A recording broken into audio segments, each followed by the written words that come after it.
मित्रांनो, परत एकदा आपण बऱ्याच दिवसानंतर एका ऍक्टरला स्केच देणार आहोत. तुम्हाला तर माहिती आहे, आपण बऱ्याच लोकांना बऱ्याच ऍक्टरला स्केच वगैरे देत असतो, त्यांच्या सिरियलच्या सेटवरती जाऊन त्यांना स्केच देत असतो. पण आज थोडंसं डिफरंट वे मध्ये आपण स्केच देणार आहोत. आज आपण ज्यांना स्केच देणार आहोत त्यांचं नाव श्वेता खरात. यांना तुम्ही बऱ्याच सिरियलमध्ये बघितलं असेल, इंस्टावरती वगैरे पण बरेच फेमस आहेत. यांना आज आपण स्केच देणार आहोत. ऍक्च्युली राहतात पुण्याला, पण ते मला भेटायला खास मुंबईला येणार होते. सो मी विचार केला की त्यांचं आपण स्केच काढून त्यांना सरप्राईज देऊया. त्यांना माहिती नाही मी त्यांचं स्केच केलंय म्हणून. आज ते फायनली आपल्याला भेटायला येणार आहेत आणि त्यांची रिॲक्शन तुम्हाला बघायला मिळणार आहे. फायनली आपण त्यांना भेटलेलो आहे, त्यांच्याशी बऱ्याच गप्पा वगैरे पण आपल्या झाल्या. आता फायनल त्यांना स्केच देऊया आणि त्यांची रिॲक्शन बघूया.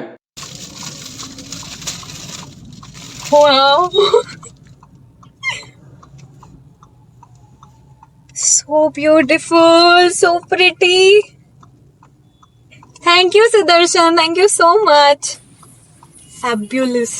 सो तुम्ही बघू शकता त्यांना स्केच खूप जास्त आवडलं. त्यांच्या चेहऱ्यावरची स्माइल तुम्ही बघू शकता आणि त्यांची रिॲक्शन तर तुम्ही बघितलीच. मला हे स्केच कसं वाटलं कमेंट करून नक्की सांगा. आणि हे जे स्केच तुम्ही बघताय ते आपण A3 साईज मध्ये काढलेले. आपण A5 पासून A1 साईज सगळ्या साईज मध्ये आपण स्केच काढत असतो. तुम्हाला असं सुंदर स्केच कुणाला गिफ्ट करायचं असेल, असं सरप्राईज द्यायचं असेल, तुम्हाला कुणाला असं खुश करायचं असेल तर तुम्ही स्केच ऑर्डर करू शकता. स्केच ऑर्डर करण्यासाठी तुम्हाला फक्त मला इंस्टाग्रामवरती मेसेज करायचं. बाकी प्राइसिंग वगैरे तुम्हाला सगळे मी इंस्टाग्रामवरती सांगेलच. आणि बाकी बऱ्याच ऍक्टरला आपण स्केच दिलेले, त्यांची व्हिडिओ पण तुम्ही चेक करू शकता युट्यूबवरती किंवा इंस्टावरती पण आपण रिॲक्शन व्हिडिओज टाकलेले, तिथे पण जाऊन तुम्ही चेक करू शकता. आजचा व्हिडिओ तुम्हाला कसा वाटला कमेंट करून नक्की सांगा. आणि जर व्हिडिओ आवडला असेल तर लाईक करायला विसरू नका आणि चॅनलवरती नवीन असेल तर सबस्क्राईब करायला विसरू नका. सो चला आजचा व्हिडिओ इथंच एंड करूया. भेटूया उद्याच्या व्हिडिओमध्ये.